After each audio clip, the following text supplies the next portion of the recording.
사사기 1장 22절부터 36절까지 저와 여러분이 교독을 읽고 이 36절은 함께 읽도록 하겠습니다. 22절입니다. 요셉 가문도 베델을 치러 올라가니 여호와께서 그와 함께 하시니라.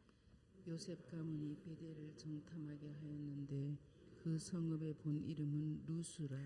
정탐꾼들이 그 성읍에서 한 사람이 나오는 것을 보고 그에게 이르되 청하노니 이 성읍의 입구를 우리에게 보이라. 그리하면 우리가 내게 선대하리라 하매 그 사람이 성읍의 입구를 가리킨지라. 이에 그들이 칼날로 그 성읍을 쳤으되 오직 그 사람과 그의 가족을 놓아 보내매 그 사람이 헷사람들의 땅에 가서 성읍을 건축하고 그것의 이름을 루스라 하였더니 오늘까지 그곳의 이름이 되니라.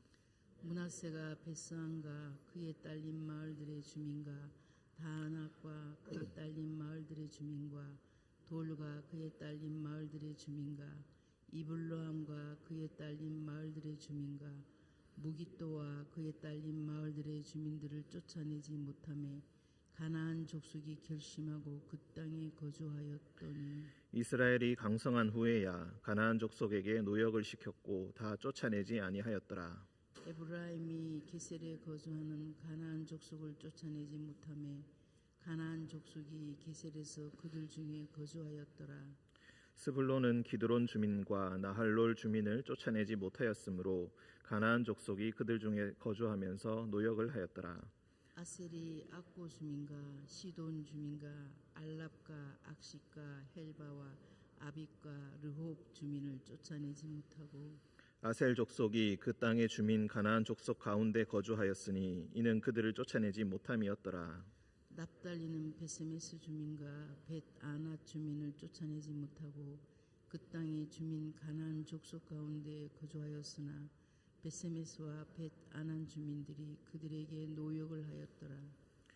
아모리 족속이 단 자손을 산지로 몰아놓고 골짜기에 내려오기를 용납하지 아니하였으며 결심하고 헤레스 산과 아알론과 사알빙에 거주하였더니 요셉의 가문의 힘이 강성함에 아모리 족속이 마침내는 노역을 하였으며 함께 읽겠습니다. 아모리 족속의 경계는 아그라빔 비탈의 바위부터 위쪽이었더라. 아멘. 기도하겠습니다. 은총의 주님, 오늘 새벽을 허락하시고 주님 앞에 나와 말씀과 기도로 시작하게 하시니 감사합니다. 주님 주신 이 새날에 주님 주시는 오늘의 말씀을 통하여서 주님의 뜻에 순종하는 하루가 되게 하시고 주님의 풍성한 복을 받는 하루가 되게 하여 주옵소서. 거룩하신 주님, 우리 가운데 연약한 자들이 있사오니 주님께서 찾아가셔서 위로하여 주시고 그들의 손을 붙잡으사 주님만 붙드는 우리 모두가 되게 하여 주옵소서. 거룩하신 예수님의 이름으로 기도합니다. 아멘.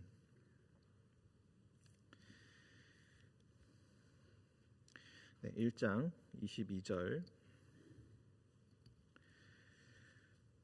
우리가 이스라엘 후대 역사를 보면은 솔로몬 때까지는 12지파가 한 나라였지만 그 이후에는 두 나라로 갈라지게 됩니다. 북과 남으로 갈라지게 되고 북쪽에 10지파 그리고 남쪽에 2지파 이렇게 우리가 보통 이해를 합니다.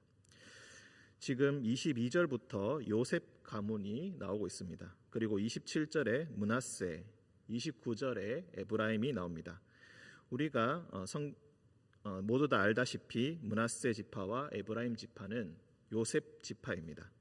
그 둘을 합하여서 요셉 가문이라고 볼 수가 있겠습니다. 사실 이 요셉 지파, 므낫세와 에브라임 지파가 이후에 북이스라엘, 북쪽 나라의 주된 세력을 이루게 되고 남쪽의 주된 세력은 유다 지파가 차지하게 됩니다. 2절에 1장 2절을 보시면은 유다 자손이 1장 1절 우리 가운데 누가 먼저 올라가서 가나안 족속과 싸우리까? 여호수아가 죽은 후에 이스라엘 자손이 여호와께 여쭈어 보았을 때 여호와께서 유다가 올라갈 것이다. 그렇게 대답을 해주십니다. 그리고 유다 지파는 시므온에게 청하여서 함께 올라가자 청하게 되고 그리고 21절 마지막에는 베냐민 지파에 대해서 나오고 있습니다. 실질적으로 이 세 지파가 남쪽을 구성하는 주된 지파가 되고 이후에는 시므온 지파 자체가 없어지게 되고 요셉이 므낫세와 에브라임으로 갈라져서 보통 10지파와 2지파 이렇게 구분하기도 합니다.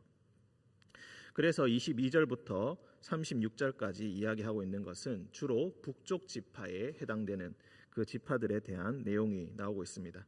요셉 가문이 먼저 정복에 성공한 것은 베델을 치는 장면입니다. 요셉 가문도 베델을 치러 올라갔다. 유다 지파는 먼저 여호와께 여쭈어 보고 누가 먼저 올라가야겠습니까? 물어보고 올라가지만 요셉 가문은 그런 걸 묻지 않습니다. 하지만 다만 여호와께서 그들과 함께 해주신다. 그리고 유다 지파는 완벽한 정복을 하게 되고 조금은 잔혹하게 느껴진다 할지라도 완전하게 정복을 하게 되는데 요셉 가문은 여러 가지 수단을 강구합니다. 그것이 바로 정탐꾼 그리고 첩자를 사람을 회유하는 그런 것입니다. 베델을 먼저 정탐하는데 그 원래 이름은 루스였다. 그때 성읍에서 한 사람이 나오는 것을 보고 그에게 이르되 청하노니 이 성읍의 입구를 우리에게 보이라. 이 보이라, 청하노니 보이라라는 이 말은 굉장히 강압적인 표현으로 우리와 함께 가서 그 성읍의 입구를 우리에게 보여주어라. 그리고 그 문을 열고 우리와 함께 들어가야 한다. 그런 의미가 내포되어 있습니다. 그렇게 해주면은 우리가 너에게 잘 대해줄 것이다. 선대할 것이다. 이렇게 약속합니다. 언뜻 보면은 우리가 처음 여호수아기에서 여리고를 정복할 때의 일을 생각나게 합니다.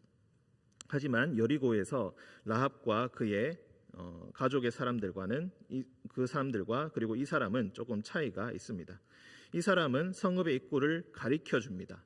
함께 들어가지 않고 그냥 가리켜 주니까 요셉 자손들이 요셉 가문이 거기에 들어가서 그 성읍을 쳐서 정복을 하게 됩니다. 그래서 베델을 정복하게 되는데 라합과 그의 가족들은 이스라엘에 흡수되었던 반면에 그 사람과 그의 가족들은 헷 사람들의 땅으로 갔다라고 합니다. 그리고 그곳에서 또 다른 루스라는 도시를 건축하고 오늘까지 그곳의 이름이 되었다. 여기서 새로 지어진 이 루스라는 이 지명은 더 이상 발굴도 되지 않고 그 위치를 정확하게 알 수는 없습니다. 다만 그 안에 살고 있던 사람들이 빠져나가서 다시 똑같은 가나안 문화의 도시를 하나 더 만들게 되었다. 이것을 이야기하고 있습니다. 27절과 29절 요셉 지파, 요셉 가문에 또 갈라져 나온 2지파에 대해서 이야기합니다. 므낫세 지파, 베스안, 다하낙, 그리고 이블람, 무깃도, 그리고 돌 이런 지역에 대해서 이야기하는데 이 지역들은 이스라엘의 최북단에 있는 도시들입니다. 가장 북단에 있는 도시들을 이야기하면서 므낫세가 그쪽 지역에 거주하였는데 그 마을들에 있는 주민들을 쫓아내지 못하였다. 므낫세가 꽤나 힘있는 지파임을 감안한다면은 얼마나 이 가나안 전투가 힘이 들었는가를 우리가 알 수가 있겠습니다. 5개 지역에 있는 이 가나안 주민들을 쫓아내지 못하였다. 가나안 족속이 결심하고 그 땅에 거주하였더니 어쩔 수 없이 공존을 이루게 되었고 28절 이스라엘이 강성한 후에야 가나안 족속에게 노역을 시켰고 다 쫓아내지 아니하였다. 나중에 힘이 강성해지고 난 이후에도 가나안 족속을 쫓아내지는 않고 다만 그들에게 노역을 시킴으로써 결국에는 공존을 선택하였다. 29절 에브라임 지파도 마찬가지입니다. 게셀에 거주하는 가나안 족속을 쫓아내지 못하매 이 게셀이라는 지역은 가나안 지역에 있어서 가장 교통의 요지에 해당되는 지역입니다.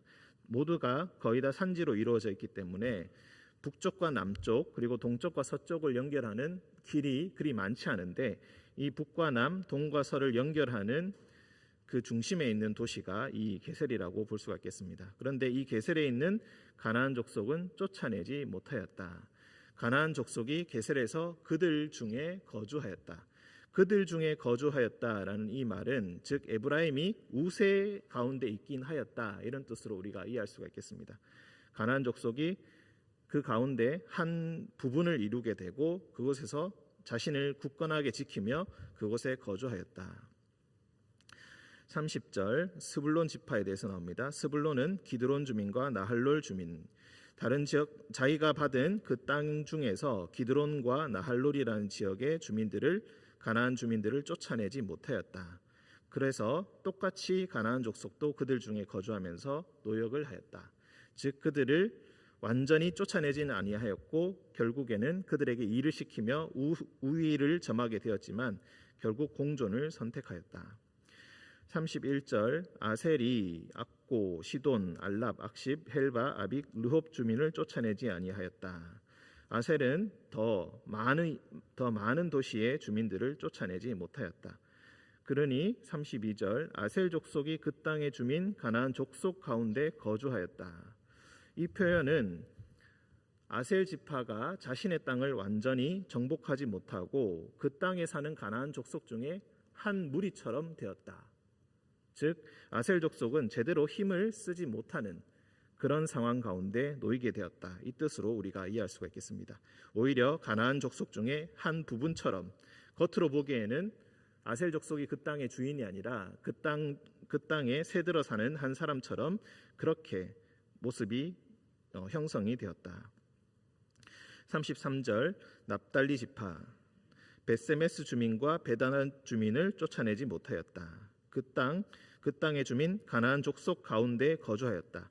납달리 지파도 아셀 지파와 비슷한 처지에 있었다. 가나안 족속 중에 한 부분으로만 그렇게 거주하게 되었다. 하지만 결국에는 우위를 점하여서 벳세메스와 베다난 주민들이 그들에게 노역을 하였다. 어느 힘의 균형을 완전히 무너뜨리지는 못하고 결국에는 우위를 점하는 것으로 끝나게 되었고 우위를 점하게 되어도 그들을 완전히 쫓아내지 아니하고 그들을 종으로 부림으로써 경제적인 이득을 취하게 되었다. 34절 아모리 족속 단 자손은 오히려 반대로 됩니다. 아모리 족속이 단 자손을 산지로 몰아넣고 골짜기에 내려오기를 용납하지 아니하였다. 오히려 열세의 위치에 처하게 되었다. 결심하고 헤레스산과 아얄론과 사알빔에 거주하였더니 요셉의 가문의 힘이 강성함에 아모리 족속이 마침내는 노역을 하였다. 여기서 우리가 22절에도 요셉 가문에 대해서 이야기하고 35절에서도 단 자손에 대해서 이야기를 하다가 이제 요셉의 가문의 힘에 대해서 이야기합니다. 즉 22절부터 35절까지는 요셉의 가문 북쪽에 이후에 북이스라엘을 이루는 지파들을 하나로 묶어서 이야기하고 있다는 것을 우리가 알 수가 있겠습니다.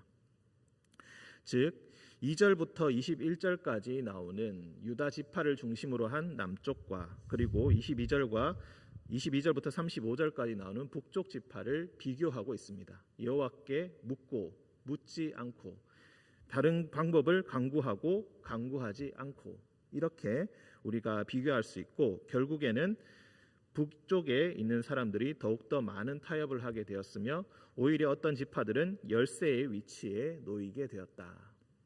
결국 그들을 쫓아내지 아니하고 공존을 선택하면서 가장 이익이 되는 방향이 무엇인가를 고민하다가 결국 그들과 공존하고 그들에게 노역을 시키게 되었다. 오늘 말씀은 아니지만 우리 2장 2절을 보시면은 너희는 이 땅의 주민과 언약을 맺지 말며 그들의 제단을 헐라하였거늘 너희가 내 목소리를 듣지 아니하였으니 어찌하여 그리하였느냐. 이 2장 2절의 여호와의 책망의 말씀, 이 책망의 말씀이 1장의 결과라고 하나님의 평가라고 우리가 볼 수가 있겠습니다. 너희 지금 모습을 보아라. 내가 그토록 출애굽의 모든 기간 동안에 가나안 족속과 언약을 맺지 말고 그들을 완전히 쫓아내라 하였거늘 너희는 결국 쫓아내지 아니하였다. 눈에 보이는 대로 가장 좋은 것을 선택하면서 너희들의 지혜로 방법을 강구하였다. 그 결과가 무엇이냐? 36절 아모리 족속의 경계는 아그라빔 비탈의 바위부터 위쪽이었더라. 이 36절을 우리가 어떻게 이해할 수 있냐 하면은 아모리 족속의 경계라고 이야기합니다. 사실 원칙대로 하자면은 이스라엘 자손들의 경계는 아그라빔 비탈 위쪽이었다 이렇게 기술해야 하는데 아모리 족속의 경계에 대해서 이야기하고 있습니다. 아모리 족속은 가나안 땅에 살던 원래 일곱 족속들 중에 가장 대표라고 볼 수 있는 족속입니다. 즉 지금 가나안 땅 하나님께서 12지파에게 주셨던 그 땅이 사람들이 보기에는 이스라엘의 땅이 된 것이 아니라 여전히 아모리 자손의 땅처럼 되어 있고 이스라엘 지파가 그 속에 끼어들어서 함께 살고 있는 그런 모양이 되었다. 그래서 겉으로 보니 이것이 이스라엘 나라인지 가나안 나라인지 도저히 알 수가 없다. 다른 게 무엇이냐? 그래서 여호와의 사자를 통하여서 하나님께서 말씀하십니다. 언약을 맺지 말고 그들의 제단을 헐라 하였거늘 너희가 내 목소리를 듣지 아니하였다. 내가 그들을 너희 앞에서 쫓아내지 아니하리니 너희가 내 말에 불순종하였으니 나도 앞으로 그 사람들을 쫓아내지 아니할 것이고 그들이 너희 옆구리에 가시가 되고 그들의 신들이 너희에게 올무가 될 것이다. 이 불순종이 두고두고 이후의 역사에 큰 영향을 미치게 될 것이고 하나님께 순종하지 못했던 그 잘못이 계속해서 너희의 발목을 잡게 될 것이다. 오늘 말씀을 통해서 우리가 배울 수 있는 것은 교묘한 순종에 관한 것입니다. 하나님의 말씀 그토록 반복되었고 그리고 잊을 수 없을 만큼 너무나 단순했던 그 명령, 가나안 족속들을 모두 쫓아내어라. 하지만 실제 상황, 실제의 삶을 겪다 보니 하나둘씩 타협하지 않을 수가 없었고 결국에는 가장 이득이 되는 방향을 취하면서 그것에 만족하고 살게 되었다. 완전하게 쫓아내면서 우리가 피를 볼 이유가 어디 있겠는가? 함께 공존하면서 그들을 통하여서 이득을 취하는 것이 가장 좋은 것이고 우리에게 노예들이 생기니 얼마나 좋겠는가? 예전에 애굽에 살면서 애굽에서 종노릇하였던 그 시절을 잊고 새로운 땅에 들어와서 이 사람들을 노예로 부리고 있습니다. 그러니 처음부터 하나님의 명령에 전혀 순종하지 못하였던 것입니다. 우리 안에는 어떤 이런 순종들이 숨어 있습니까? 우리의 겉모습은 순종이라고 칭하면서도 어쩌면은 온전한 순종이 아니라 이렇게 교묘하게 섞여져 있는 그런 순종이 있을 수가 있습니다. 하나님께서는 그것을 기뻐하지 아니하시고 온전한 순종으로 나를 대하라, 나를 섬기라, 나의 명령을 따르라고 우리에게 요구하고 계십니다. 이 명령에 순종하시는 하루 되시기를 주님의 이름으로 축원드립니다. 함께 기도하겠습니다. 사랑과 은혜가 충만하신 주님, 살다 보니 너무 어려워서, 살다 보니 힘에 부쳐서, 살다 보니 현실이 그렇지 않아서 완전한 순종을 선택하지 못하고 교묘하게 스스로 만족하면서 하나님의 명령을 어긋나게 지키는 이스라엘 자손의 모습을 보면서 또한 우리의 모습을 봅니다. 주님의 너무나 단순했던 그 명령을 지키지 못한 이스라엘 자손처럼 주님 우리에게도 단순한 명령들이 제대로 지켜지지 못하고 다른 방법과 다른 방향으로 흘러가고 있는 것을 봅니다. 주님 항상 주님 앞에서 온전한 순종을 택하게 하시고 주님의 말씀에 단순하게 따를 수 있는 우리 모두가 되게 하여 주옵소서. 주님께서 우리와 늘 동행하여 주심을 믿으며 거룩하신 예수님의 이름으로 기도합니다. 아멘.